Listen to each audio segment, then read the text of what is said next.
Bonjour et bienvenue, c'est Agnès de Jolie Jeune. Alors en ce début d'année, peut-être que vous ressentez un peu de fatigue, les fêtes sont peut-être passées par là.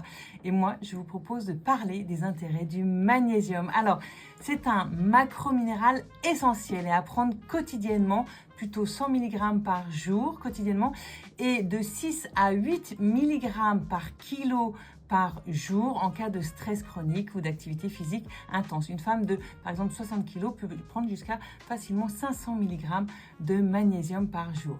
Le but du magnésium, diminuer tous les problèmes de santé chronique comme l'anxiété, la dépression, les crampes musculaires, l'hypertension, les problèmes hormonaux, les problèmes de sommeil, les fatigues et les faiblesses en vitamines D et K. Et les avantages du magnésium pour la santé, eh bien d'abord vous avez un bel équilibre glycémique. Il aide à gérer les niveaux d'insuline dans le corps, donc il va éviter les pics de sucre dans le sang, limiter les hypertensions de se produire, surtout s'il est combiné à du potassium. Il est excellent contre la dépression, ça va vous donner la banane. Il est essentiel au bon fonctionnement du cerveau et à la régulation de l'humeur. Et puis, le magnésium est bon également contre l'anxiété.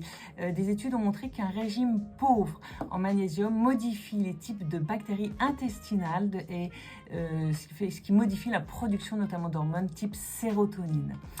Le magnésium est bon pour la santé cardiaque puisqu'il est essentiel au bon fonctionnement électrique et mécanique des tissus avec notamment les nerfs, les muscles comme le cœur et les vaisseaux sanguins. Et puis il va être bon pour les migraines, en tout cas contre les migraines. Un apport régulier en magnésium peut réduire jusqu'à 41% des crises de migraine.